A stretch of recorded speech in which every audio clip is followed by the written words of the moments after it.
Ano sabi mo kay Dako? Panot. Panot nga siya, pero gwapo naman.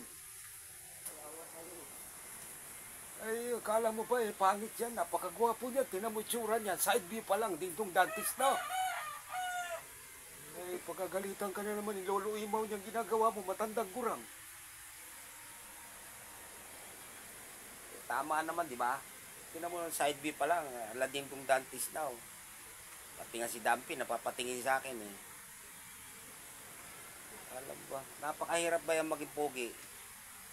Ang hirap pasanin yung mga ganyang bagay na kahit maliit na bagay lang. Ang hirap pasanin, maging isang gwapo kang nilalang sa buong Pilipinas.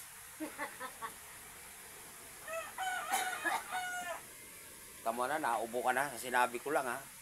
Ang hirap maging pasanin ng isang gwapo sa buong Pilipinas.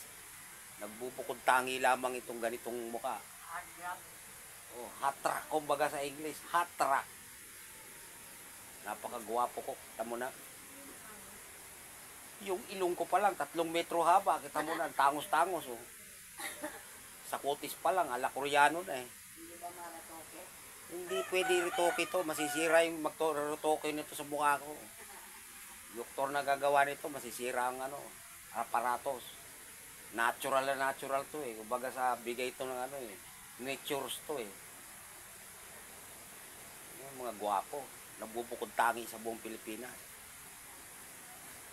Kapag totoo, tama yung sinabi ni Dako. O, kita mo na, sang-ayon pa si Lolo Imaw. Napakahirap maging gwapo. Ano palaginip? Totoong totoo. Nakikita mo na sa personal.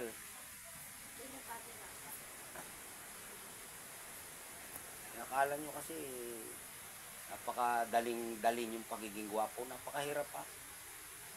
Paglalakad ka sa kalsada, lagi kang tinitingnan ng mga kababaihan, napapansin ka.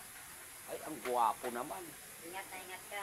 Kaya ingat, pagka umakit nga ako, buti na lang yung helmet ko, hindi ganong nakikita yung pagkagwapo ko eh.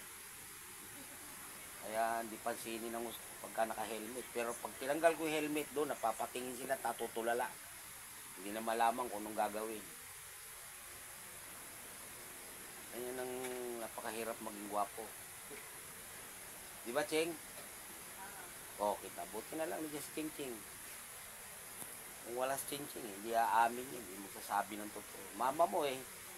Kung makapinta sa akin eh, di na eh, panot eh. Panot lang ito, pero gwapo. Opo, tama po yun. O, kita mo na, pati si Lolo Imot, sumasang-ayo.